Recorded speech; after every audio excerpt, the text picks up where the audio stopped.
Narito na po ang episode 66 ng Royal Blood, ang huling Lunes mga kapuso. Nandito na nga sila, natatalo na nga sila. At sabi nga nito ni Kristoff, hindi mo kaya mabuhay nang wala ako, Diana. Sa akin at sa akin ka pa rin babalik. Tingnan mo yung bank account mo, nasimot na yung laman. Ang utak talaga ni Kristoff, ang natira na lamang 6 million total balance amount doon sa bank account ni Diana. Nabawi agad ni Kristoff yung 100 million. Kaya na bad trip si Diana. Sabi niya, Kristoff.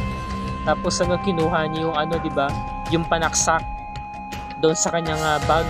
At talagang itatarak niya mismo sa dibdib ni Kristoff. Naawat lang talaga ni Napoy. Napasigaw din sina Beatrice kasi Margaret. Ang laki ng mata ni Kristoff, nagulat siya. Sabi niya, Diana, itigil mo yan. Kasi concern pa rin naman si Napoy dahil kapatid niya si Kristoff Sabi niya, are you crazy? Diana, talagang gagawin mo, papatayin mo ako. Yes, hanggat kinakailangan, sabi niya, So, hindi ko naman kailangan yung pera mo Sige, gawin mo. Mabubuhay ako kahit wala ka. Kaya yung pera mo, isaksak mo sa mabaho mong puwet. Natawa ako dyan O sabi ni Beatrice, talaga? Diana, nasasabi mo yung mga salitang yan? Sabi naman ni ni Margaret, hindi ako makapaniwala na binabanggit mo yung mga ganyang salita lumalabas sa bibig mo. Sabi ni Diana, yes, ganito ako dati bago ko pinakasalan yung kapatid nyo. Masena kayo? Nanggaling ako sa Burak, pero mas mabaho yung kapatid nyo. Mas mabaho pa yan sa lahat. Sabi niya, diba? So babalik na ako sa dati kong buhay. Kaya umalis na si Diana. Umiiyak si Kristoff, hinabol si Diana, ngunit pinigilan siya ni Beatrice. Sabi niya, wait. Sabi wala naman siyang halaga sa buhay mo. Sabi naman ni Margaret, makakatagpo kayo ng babae mas deserving kaysa sa kanya, yung ka-level mo. Sabi niya, hanggang sa naglupasay na nga itong si Kristoff, nag-ala-RG. Diba? Naglupasay na sa kakaiyak, napaluhod na lamang. Niyaya po siya ni Beatrice at tinahawakan siya sa ulo ni Margaret. Pinayaan na lamang ni Napoy kasi kahit papano kapatid pa rin niya si Kristoff naawa pa rin siya. Samantala pinunta niya sina Sargento Queenie para nga naman kasampahan na ng kaso yung mga taong sangkot sa pagpatay ng tatay niya, ngunit wala pa talagang specific evidence, diba, na hawak na magpapatibay kung sino ba talaga ang may sala. Kaya kailangan nila maging mapagmatsyag. Sabi naman ni Emil, tama si Sargento. Mahirap naman na mag-akusa tayo ng isang tao na hindi matibay ang ating ebidensya. Maaring mabaliwala ang ating pinaghirapan. Maaring mapahamak tayo at tayo pamadiin. Sabi naman ni Napoy, ba't kaya hindi tayo gumawa ng entrapment? Sabi ng isang pulis, tama si Napoy. O pwede natin isagawa yun. Kaya ito na, pinapunta nila lahat ng mga kaanak ng buong Royales, angkan ng buong Royales. At kasama rito si Diana. Under investigation silang lahat. Sabi naman ni Sargento, meron nagpadala sa kanila himpilan yung syringe at nagkaroon doon ng fingerprint at nagkaroon nga rin ng fingerprint doon nga sa may bote ng wine na ininom ng kanilang ama. So sabi naman ni Margaret, so natukoy mo na kung sino ang killer. Sabi naman ni Sargento, meron akong paparating na tao dito. Dadalhin niya ang result ng forensic, yung investigation. At saka pinamugaran ko na rin ng mga pulis ang buong Royales State para makasiguro na yung killer ay hindi makakaalpas, hindi makakalabas ng lugar na ito. Hintayin natin mamaya, diba? So nakuhanan ko na naman kayo ng fingerprint. Kaya sa ngayon isinasagawa na tauhan ko ay minamatch niya yung mga fingerprint niyo sa mga nakitang ebidensya doon sa syringe, maski doon sa may wine. Sabi niya, talagang kinakabahan sila. Talagang nakikiramdam silang lahat. Sabi naman ni Kristoff, meron pa akong importanteng business na gagawin. Kaya hindi dapat ako dito. Umalis na siya. Sabi naman ni Diana, ako rin. Meron din ako importanteng gagawin. Sabi naman ni Beatrice, alam nyo, hindi naman talaga to dapat na pagsaaksehan ng panahon. Umalis na rin si Beatrice. Sabi naman ni Margaret, alam nyo, hindi naman to tungkol sa business Hindi ba sana kung business ang pag-uusapan? Umalis na silang isa-isa. Huling-huling umalis to si Margaret. At si Napoy napatitig na lamang kay Sargento. binigyan niya ng ng senyales si Sargento. Yun pala, ibig sabihin nun, magmatsyag sila sa mga kapatid niya. Samantalang itong dalawang Marites nakikipag-alam tungkol sa balita na dala-dala nito ni Jenny. At hindi nga makapaniwala tong si Loida na ang dami nga mga pulis sa buong paligid ng Royales Estate. Sabi niya, naku, kailangan pala natin mag-ingat. Sabi naman ni Jenny, bakit? Ba't ka naman natatakot? Anong koneksyon natin sa kanila? Baka magkaroon ng barilan, madami tayo. Ikaw talaga, matatakotin ka talaga eh. Kaya ka pinapapakitaan ni Don Gustavo eh. Samantalang itong si Diana, kahina-hinala yung paglalakad niya. May nagmamasid sa kanya si Emil. Si Emil ang nakatoka kay Diana. Paglingon ni Diana, wala namang taong nakasunod sa kanya. At yun pala, kinuha niya yung maliit na pala doon sa kanyang basket. Kasi gusto niyang kunin yung pera niyang itinago. May mga pera pala siyang ibinaon sa lupa. Grabe, no? Grabe talaga pagka gold digger na to ni Diana. Meron pa pala siyang ninako na pera. Samantalang ito namang si Margaret, kinuha niya yung panaksak. Ayan, no? Yung panaksak ng rebulto. Hindi niya alam, binabantayan naman siya ni Sargento Queenie. Ayan, no? Hanggang sa sumilip sa may kortina. Pumasok to sa isang kwarto ng chapel si Margaret eh. Ito namang si Beatrice, merong hinahalongkat sa loob ng kotse niya. Iba na naman tong kotse niya, pero hindi naman to color red. Color naman to, parang siya eh, metallic brown. At ito naman si Cristo, pinapakain si Kid. Sabi niya, alam mo, kung nakakapagsalita ka lang, sinabi mo na sa akin kung sino pumatay kay Dad sa amo mo. Binabantayan naman siya ni Christoph. Nagulat si Napoy dahil tinutukan siya ng baril ni Christoph, di ba? Sabi naman ni Christoph, alam mo, wala kang ebidensya mo kuha sa akin.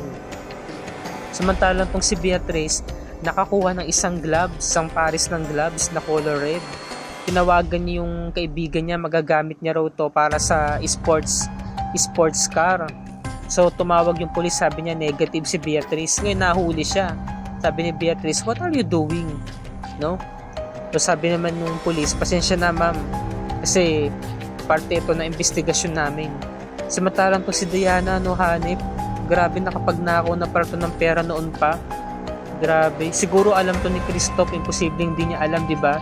Sabi nga niya kanina, hinahayaan lang niya. Kasi nga, patay na patay siya kay Diana, mahal na mahal niya.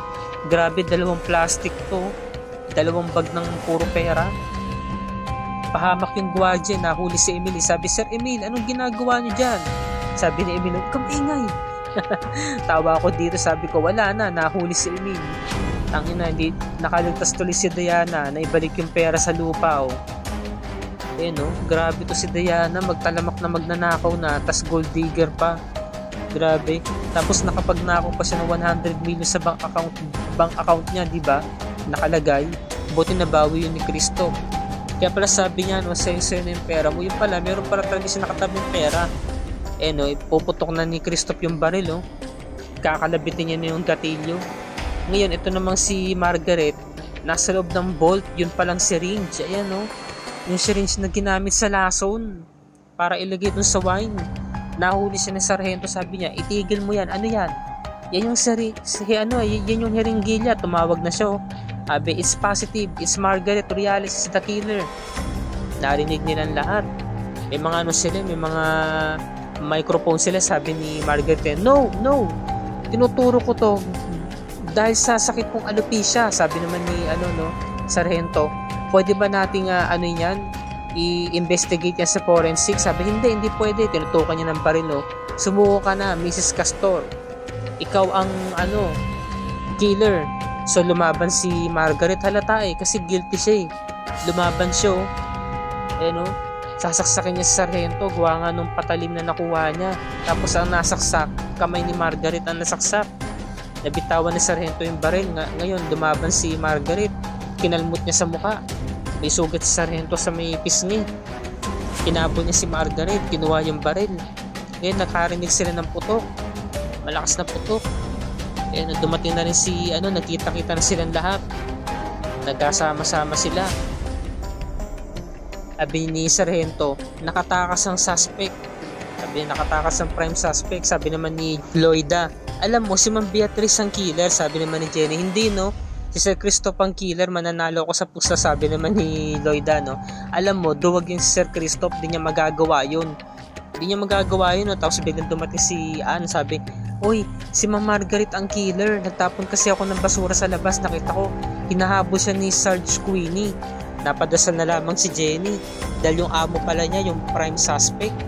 Nagulat sila, hindi sila makapaniwala. Ako rin, mga kapuso, hindi rin ako makapaniwala eh. Si Margaret palang ang huling killer ni Gustavo Royales, 'di ba? Ang prime suspect. Ngayon hinahabol nila si Margaret. Humiwalay na nga tong sinapoy, 'di ba? Samantalang itong grupo ni na Emil, pinuntahan nila si Sargento. Yun pala si Margaret, pumunta doon sa pinakatuktok ng bahay nila. Pumunta siya doon sa may bubong, nagsisigaw siya doon, sinisisi niya ang Diyos, sabi niya, "Bakit mo to ginawa sa akin? Ba't mo ko nilaglag? Bakit mo ko pinaparusa ng ganito? Ano bang ginawa ko? Lagi akong nagbe-beg sa'yo, gabi-gabi lumuluhod ako sa'yo, nagdarasal ako sa'yo, na wag mo akong ilalaglag, pero anong ginawa mo? Diba isiniwalat mo ang krimen na ginawa ko?" Sabi naman ni Napoy, "Margaret, bumaba ka dyan."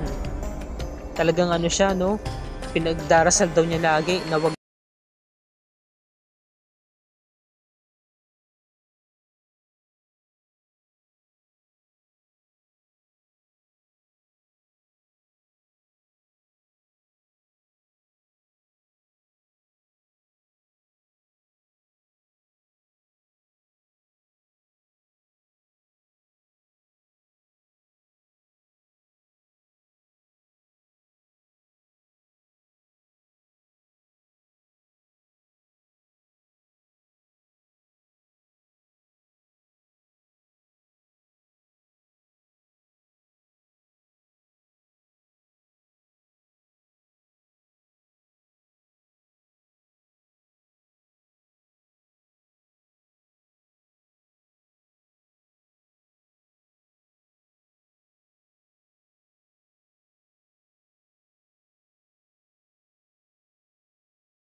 Christoph kung saan itinago yung anak nila.